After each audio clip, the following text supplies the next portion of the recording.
आइए बच्चों, आज हम आवर्त सारणी में तत्वों के गुण जो आवर्त पर आधारित है उसमें प्रतिरूपी या निरूपक तत्व यानी टिपिकल एलिमेंट के बारे में चर्चा करेंगे। निरूपक तत्व या प्रतिरूपी तत्व होते क्या हैं?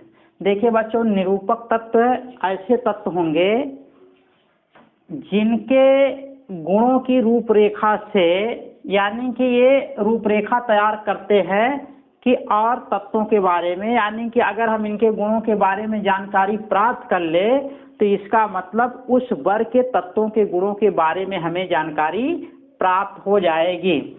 यानी कि ये अपने अपने वर्ग के तत्वों का प्रतिनिधित्व करते हैं, ये यानी कि प्रतिनिधि के रूप में होते हैं। यानी कि हम अगर इनके गुणों के बारे में जानकारी प्राप्त कर लें तो उस वर्ग के शेष तत्वों के गुणों के बारे में हमको जानकारी इसके आधार पर हो जाएगी। यानी कि अगर हम शेष तत्वों के गुणों का अध्ययन नहीं करेंगे तब भी इनकी सहायता से समझ जाएंगे शेष तत्वों के गुण यही होंगे जो निरूपक तत्व के हैं। देखिए बच्चों, मेंडलीव की आवर्त सारणी में या मूल आवर्त सारणी में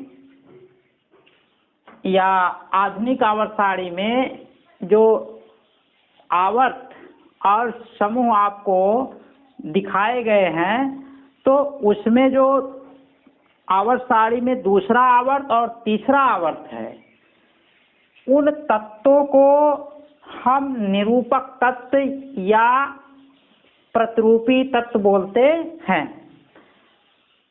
कहने का मतलब कि जो दूसरे और तीसरे आवर्त के तत्व हैं वर्ग 1 से लेकर 7 तक, इसमें जो दो तत्व हैं वर्ग नंबर 1 हो चाहे वर्ग नंबर 2 हो चाहे वर्ग नंबर 3 हो 4 5 हो, इसी तरह आगे आप बढ़ते जाइए 7वें समूह तक। तो जो दूसरे और तीसरे आवर्त के दो एलिमेंट हैं उस वर्ग के प्रतिरूपी या निरूपक तत्व कहलाएंगे। यानी कि अगर हम इन तत्वों के गुणों के बारे में जानकारी प्राप्त कर लें तो इसका मतलब कि इनकी सहायता से हम शेष तत्वों के गुणों के बारे में जानकारी प्राप्त कर लेंगे कि जो उस वर्ग में रखे गए।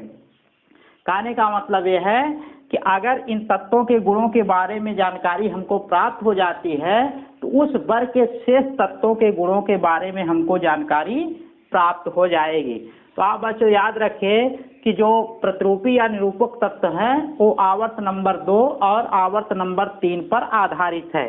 ये अक्सर प्रतियोगी परीक्षाओं में भी पूछा जाता है कि प्रतिरूपी या निरूपक तत्व है। तो आप सीधा सीधा दूसरे और तीसरे आवर्त के तत्वों के बारे में जानकारी रखिए, यही प्रतिरूपी या निरूपक तत्व होते हैं। यहाँ देखिए बच्चों, लिखा भी गया है प्रत्येक वर्ग के प्रथम 2 तत्व, यानी कि चाहे जो भी वर्ग हो उसके प्रथम 2 तत्व जो आवर्त नंबर 2 एवं आवर्त नंबर 3 में होते हैं, यानी कि उस वर्ग के 2 तत्व जो आवर्त नंबर 2 और आवर्त नंबर 3 में होंगे उस वर्ग के प्रारूपी या प्रतिरूपी तत्व कहलाते हैं। यानी कि उस वर्ग के क्या होंगे? प्रारूपी या प्रतिरूपी तत्व कहलाएंगे। यानी कि यही क्या है, उस वर्ग के तत्वों का प्रतिनिधित्व करते हैं। ये तत्व अपने वर्गों में उपस्थित अन्य तत्वों का प्रतिनिधित्व करते हैं। यानी कि ये क्या है, प्रतिनिधि के रूप में होते हैं। यानी कि जो गुण इनमें होगा वही गुण और में होगा, यानी कि इन्हीं के गुणों का अनुसरण ये करते हैं। तो यहाँ देखिए हमने आवर्त और वर्ग को दिखाया है। आपका वर्ग ऊर्ध्वाधर होगा और यहाँ देखिए आवर्त क्षैतिज है। तो यहाँ दूसरा और तीसरा आवर्त दिखाया गया है और फिर वर्ग को ऊर्ध्वाधर दिखाया गया है। 7 वर्ग को दिखाया गया है और उनके जो तत्व है दूसरे और तीसरे आवर्त में हमने दिखाया। तो यही आपके जो तत्व हैं इस वर्ग के प्रथम 2 तत्व जो आवर्त नंबर 2 और 3 में आते हैं वही आपके क्या होंगे, प्रतिरूपी या निरूपक तत्व होंगे। अब देखिए बच्चों, अगले गुण में हम सेतु तत्व ब्रिज एलिमेंट के बारे में जानकारी प्राप्त करेंगे कि यानी कि आवर्त सारणी में किन तत्वों को सेतु तत्व बोलते हैं।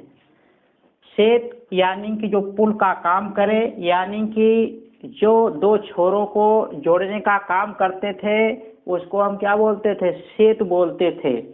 तो उसी तरह जब दो छोरों को कोई चीज जोड़ता था तो क्या बनता था, पुल बनता था, सेतु बनता था। उसी तरह यहाँ पर आवर्त सारणी में दो तत्वों को जोड़ने वाला तत्व ही क्या होगा, सेतु तत्व होगा। अब देखिए सेतु तत्व कहाँ आपको प्राप्त होगा।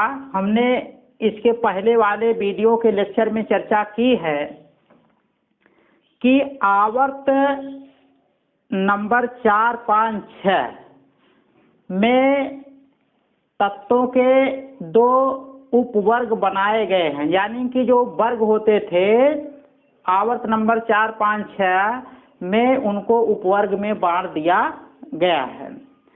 तो जब 4, 5, 6 आवर्त में तत्वों को उपवर्ग में बांट दिया गया है तो इसका मतलब कि उसमें दो आपके समूह बनेंगे उपवर्ग के रूप में। ठीक उसके ऊपर यानी कि जो तीसरा आवर्त है उसमें उपवर्ग नहीं है, तो वही जो तीसरा आवर्त जिसमें उपवर्ग नहीं है वो तत्व यानी कि तीसरे आवर्त का जो तत्व होगा 4, 5, 6 जो आवर्त के उपवर्ग है उनको वो क्या करेगा, जोड़ने का काम करेगा।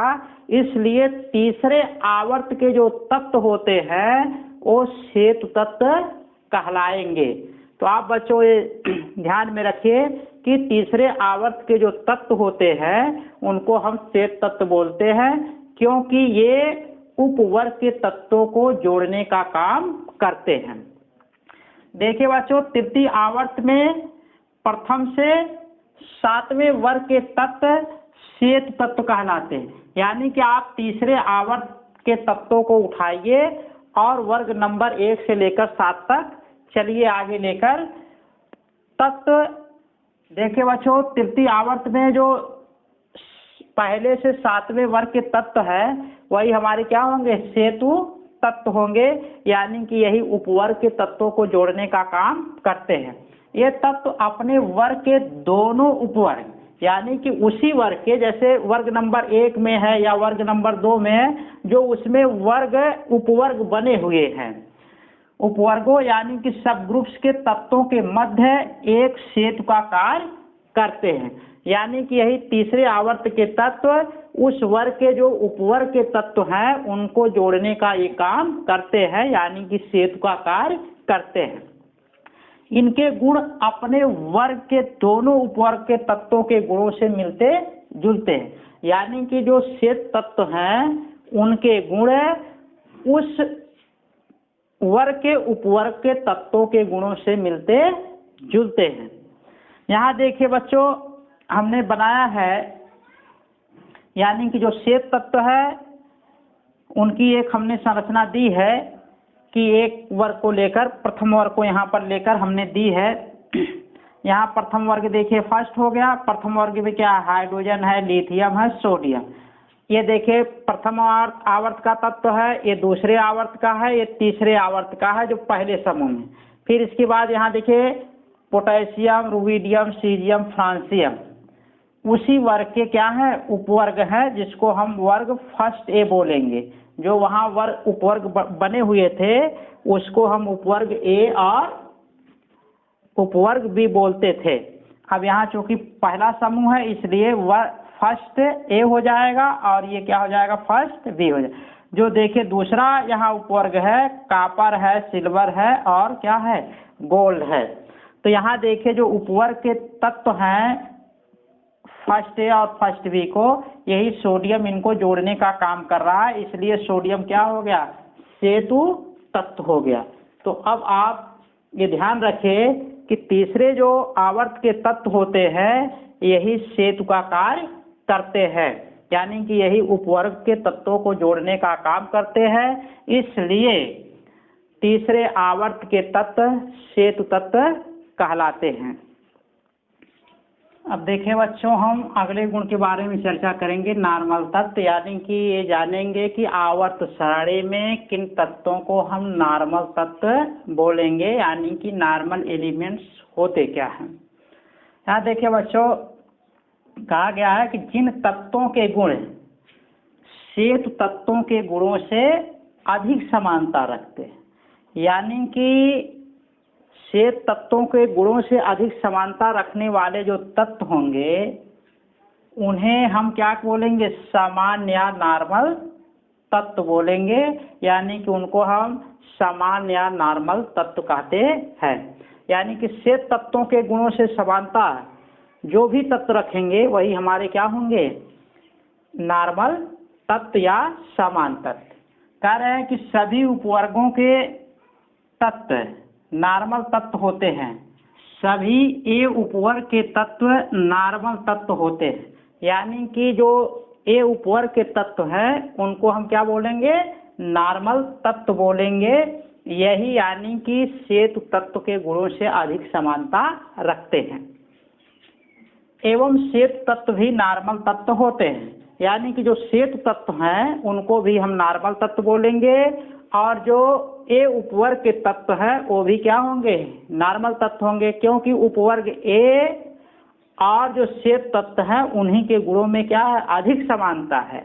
तो हमने बोला है कि जो श्वेत तत्व के गुणों से अधिक समानता रखते हैं उसको नॉर्मल तत्व बोलते हैं।